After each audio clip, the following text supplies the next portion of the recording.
بسم اللہ الرحمن الرحیم۔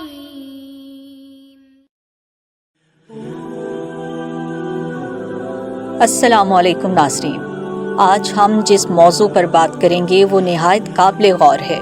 فحاشی مردوں کے خلاف ایک ایسی خاموش جنگ ہے جو ان کی روح، عزت نفس اور کردار کو اندر ہی اندر کھوکھلا کر رہی ہے۔ بدقسمتی سے ہزاروں مرد یہ جنگ ہار رہے ہیں، بغیر اس کے کہ انہیں اس ہار کا ادراک ہو۔ جب فحاشی غالب آتی ہے تو مرد صرف اپنی آنکھوں سے نہیں ہارتا بلکہ اپنی اصل شناخت، عزم اور وقار سے بھی محروم ہو جاتا ہے۔ آج فحاش مواد ایک عام اور آسانی سے دستیاب لعنت بن چکا ہے۔ یہ یوں پیش کیا جاتا ہے گویا یہ کچھ نارمل، بے ضرر یا حتیٰ کہ صحت بخش ہو، لیکن در حقیقت یہ ایک غیر فطری ذہنی اور روحانی زہر ہے۔ فحاشی مرد کو اس کی اصل ذمہ داریوں سے غافل کر دیتی ہے۔ یہ صرف عورتوں یا بچوں کے استحصال پر مبنی نہیں بلکہ مرد کے شعور پر بھی حملہ کرتی ہے۔ ایسا مرد جو اپنی خواہشات کا غلام ہو، وہ نہ لیڈر بن سکتا ہے، نہ شوہر، نہ باپ اور نہ معمار قوم۔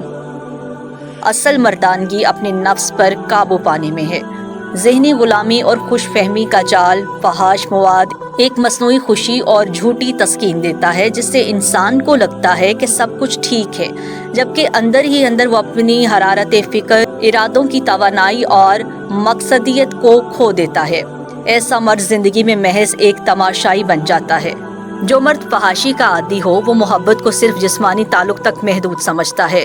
اس کے دل میں خلوص، احترام اور وفا کی جگہ ہوس، خود غرضی اور بے صبری لے لیتی ہے۔ ایسے لوگ سچے رشتے نبھا نہیں سکتے، گھر بسا نہیں سکتے اور محبت کو پا نہیں سکتے۔ دماغی اور جذباتی بگاڑ۔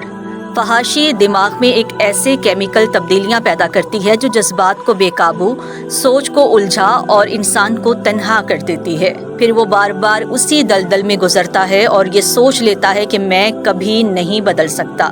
یہ ایک خود ساختہ قیدی ہے جس کی چابیاں اس کے اپنے ہاتھ میں ہوتی ہیں۔ فحاشی مرد کو بے عمل اور بیکار بنا دیتی ہے۔ وہ دوسروں کی زندگیوں کو دیکھنے میں لگا رہتا ہے اور اپنی زندگی کا مقصد کھو دیتا ہے۔ جو ہی وقت گزرتا ہے اور وہ اپنی ہی زندگی کا ایک تماشائی بن کر رہ جاتا ہے، بے بس، بیزار اور خالی۔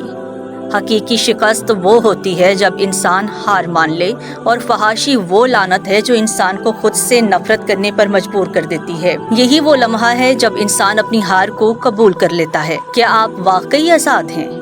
کیا آپ وہ مرد ہیں جو اپنے نفس کے غلام نہیں؟ اگر آپ اس سوال کا جواب ہاں دینا چاہتے ہیں تو خود پر قابو پائیے، اپنی آنکھوں، دل اور نیت کو پاک رکھیے۔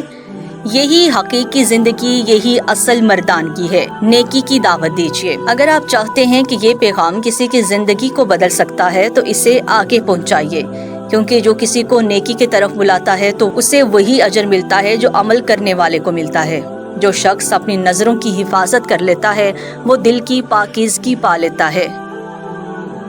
امام ابن القیم کا فرمان ہے، خواہشات کا غلام ہونا سب سے بڑی غلامی ہے۔ امام غزالی فرماتے ہیں، اپنے نفس کو قابو میں رکھو ورنہ یہ تمہیں قابو کر لے گا۔ امید ہے آپ کو اس سے کچھ سبق حاصل ہوا ہوگا۔ مزید اس طرح کی ویڈیوز دیکھنے کے لیے سبسکرائب کریں، لائک کریں اور شیئر کریں۔ اسپائی نیوز کا شکریہ کریں۔ Thank you.